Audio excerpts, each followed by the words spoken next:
If there were no more stores, could I still live for 365 days if no one comes to steal what's in my basement? There would be no problem. So yes, I am self-sufficient. What I love is freedom. It's really this freedom that we have. And every time something keeps me from being free, it gives me the motivation to break free from it. Autonomy is about whether we have to go buy something or not. If we don't have to go buy something, we're autonomous. But that doesn't stop us from going to buy something if we want to. With this 0.5 gram packet, I managed to harvest almost 100 grams of quinoa. There are hundreds and hundreds of seeds and they all sprouted. There will be more than enough, maybe even too many, so I'll wait until they reach the true leaf stage before transplanting them. Yes, I think in one day you can easily cultivate 10, 20, 30, even 30 square meters of a cereal crop. I don't have a lot of time, so I do it one afternoon every now and then. And I took over the neighbor's meadow and made some experimental plots. I did 16 square meters of potatoes, 16 square meters of quinoa, 16 square meters of beans, 16 square meters. We harvested 20 kilos of beans, 60 kilos of potatoes. Corn you saw behind, I don't know, I might have 20 or 30 kilos of corn. I could do more if I had more time. I have the seeds anyway. Since I produce my own seeds, I could cultivate on twice as much land, or even 3 or 4 times more. If I spent a bit more time on it, I don't spend much time. I must spend an afternoon a week on average. Sometimes I spend 2 days, but then the next month it might be 2 months before I go back. Yes, that's cabbage. Except that it's always wilted. No matter the season. Yes, that's it.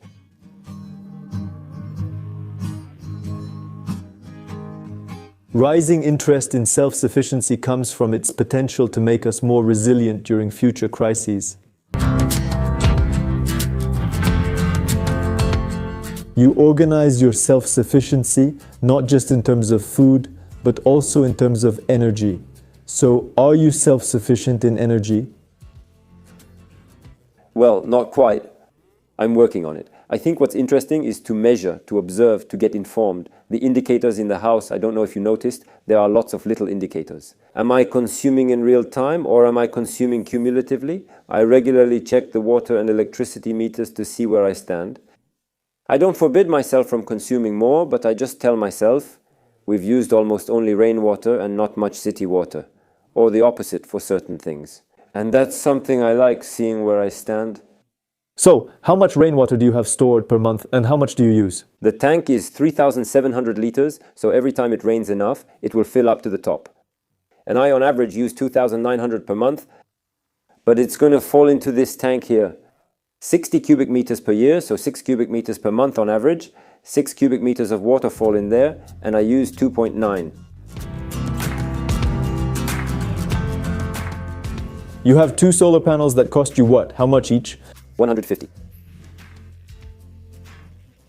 Each or in total? In total? For 100 euros, I could have bought a much bigger one, but I chose the small ones. So, let's say you have the equivalent of 100 euros worth of solar panels on your roof, which power 3 batteries that you got, 3 car batteries. And that can power your radio, your water, recharge your bike, recharge your phone via USB. It can... Oh yes, no problem, no problem. So, the advantage of this one, well, it's small amounts of energy. The radio uses 5 watts, the panel produces 100 watts, 150 watts. So, 1 hour of sunlight is 150 hours, the equivalent of 150 hours, as long as I can store it, but I can store it.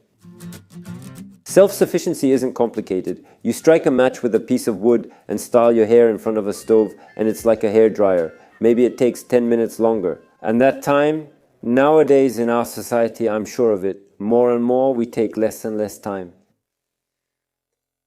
Still, I try to reduce my consumption of heating and electricity, and I try to produce as much as possible and store a little bit. Those are my panels. At first I installed 6, then later I added 3 more. There are about 2,000 peak kilowatts installed. I can almost produce 2,500 kilowatt hours per year, and for 6 months of the year, my bill is 0. That's the total energy consumption of a household. Half of it is for heating. In winter, another quarter is for domestic hot water. That's still heating, but for hot water. and the rest is for things like lighting, computers, and running a washing machine without hot water. So in summer I can produce all of that without any problem, but in winter I'm missing all of this. It's a stove that I designed as reproducible as possible, so it's only things that I salvaged from the dump. It's also a gas bottle, which is nice, and it's without any welding. Because people who use an angle grinder to cut pipes, let's say 1 person out of 100 has ever used an angle grinder in their life. If we needed to weld, only 1 in 10,000 or 100,000 people truly knows how. So this is wood chips, these are large shavings, and it costs 1 liter of fuel of diesel to make 1 cubic meter weighing 250 kilograms. So the energy to oil ratio for recovered material is actually pretty good. But we're still relying on it. Everything is based on oil anyway. Industry uses massive machines, bigger than houses, to crush everything. Yeah, that's it. And do you have an alternative just in case that's more? I have the stove next door. I have a classic stove that works really, really well. Oh yeah, you can use your regular wood. It takes big logs, but on the other hand, it smokes a lot. I did some smoke tests, and in terms of efficiency, it's really, really good. It heats really, really well, but there are a lot of heavy particles to measure. If I had time, it wouldn't be a problem, since there's a lot of dead wood we could break by hand without tools. To put 1 cubic meter in there like that, it costs 40 euros. How long does that heat last you? The first year I used it, that's all we did. We only used that during the winter. So you paid 40 euros for heating for the whole year? 1 season, yes.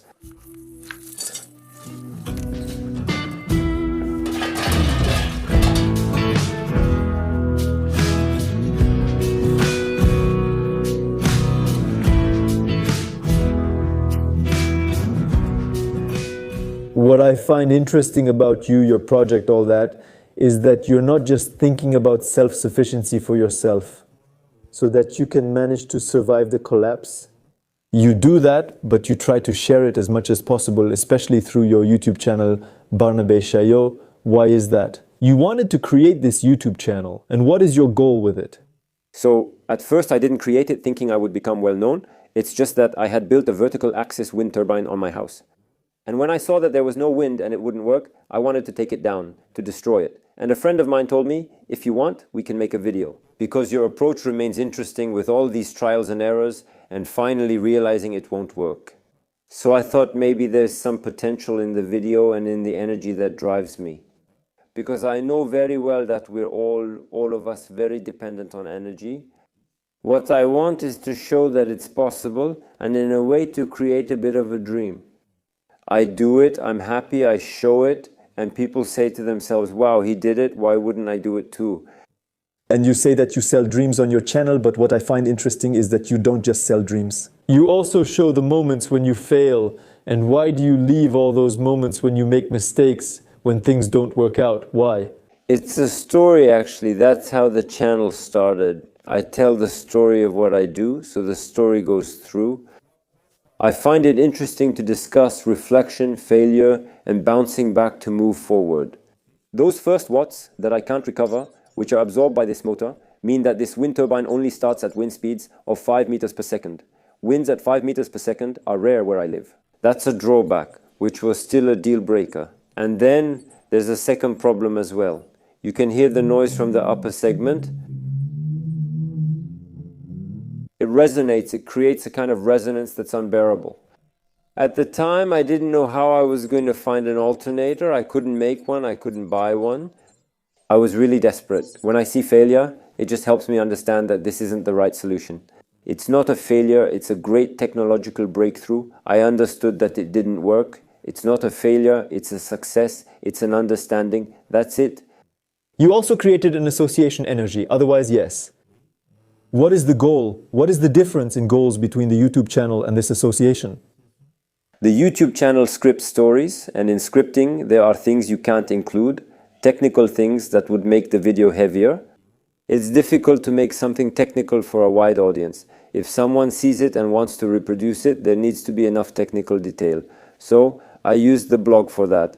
There are plans, diagrams, you can download files, programs that are the details of the videos.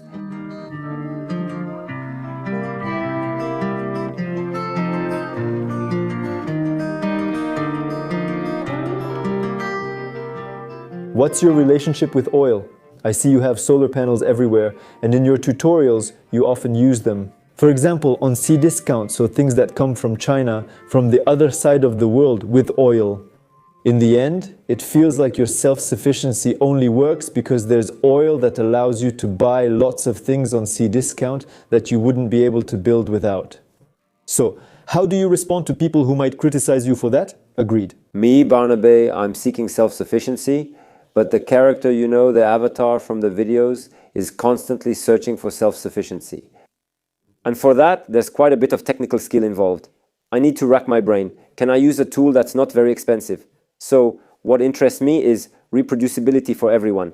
But in today's world, and since there are cheap motors, cheap electronics, it's poorly made and it definitely pollutes a lot, these electronics, and it comes from far away, from oil. So I'm not resilient from that point of view, but it's my way today in the current context of being resilient. And after that, how we'll manage, I don't know yet.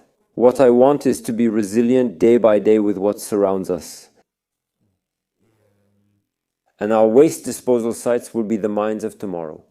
Today, we throw away, we throw away, we throw away, we throw away, we bury, but unfortunately we don't bury that much. Well, we sell quite a lot of things, but indeed our trash cans today will be the mines. C, in which we'll find copper, plastic here, for example, I'm going to bring it here. These are batteries from our computers, and we discard millions of them. We also throw away similar batteries from our cell phones. I buy cases that I could print, but I buy them so I can slide them in groups of 4. Here I have a bulb on it, but I could easily charge your phone or anything else. I can recharge them with a small solar panel and an adapter, and then I have light. So we go into the woods with this kind of thing. It's a lot of electronics, but it's not any less electronic than a phone that has its light and those lithium batteries. There are more and more of them, and for now there will be even more. The cars in stock, I don't know, maybe 1,000 each.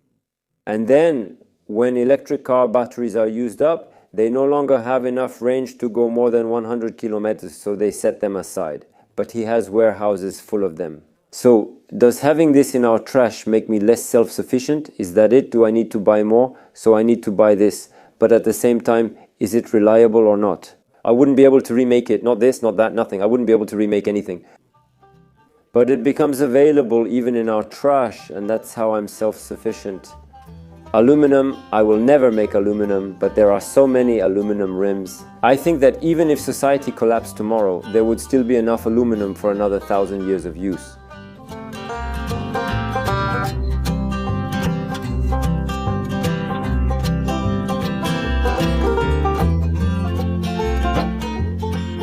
We're actually getting to this question of collapse. So collapse, as we understand it, is the moment in time when the state will no longer be able to provide for the basic needs of its population.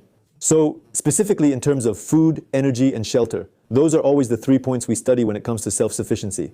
Did this perspective of collapse push you to try to create your own food and energy self-sufficiency?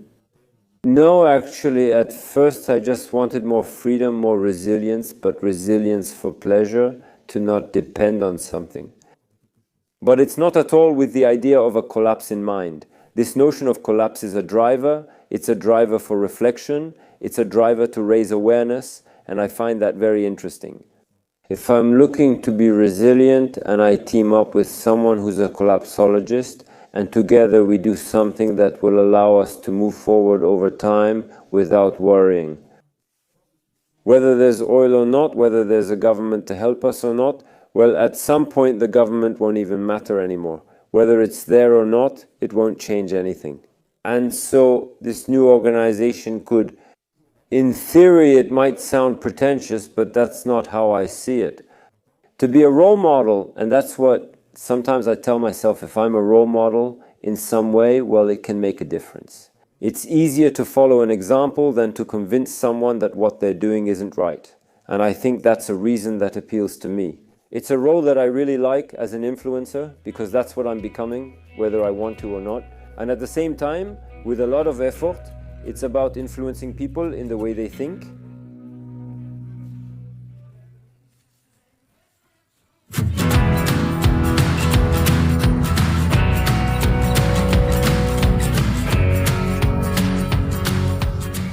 So, to wrap up this whole interview, what message could you send to all the people living in the city who are realizing more and more that they're totally dependent on the supermarket down the street and who can't take the step to escape the city and that dependence to become more self-sufficient and to take the first step? Well then, I think the problem with people, with cities, I'll start with a strong criticism, but I'll tone it down afterwards.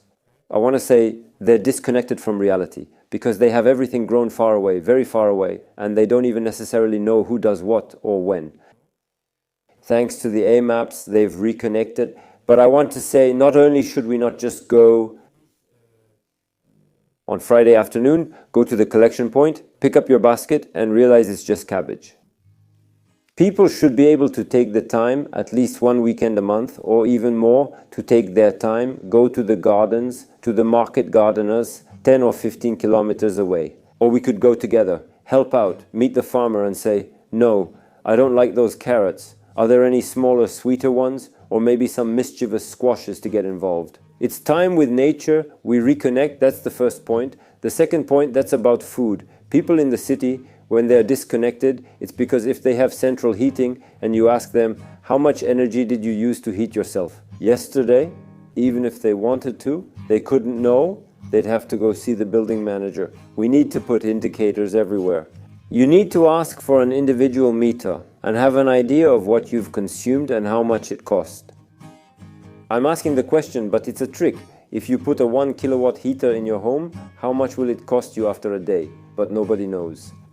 From the moment we don't know, I want to say we don't care. So the solution for people who would like to be independent, I want to say, be aware of what you're doing. That's the first step. There's no need to go into a garden. Be aware, how many things are you buying? Where do they come from? What's inside them?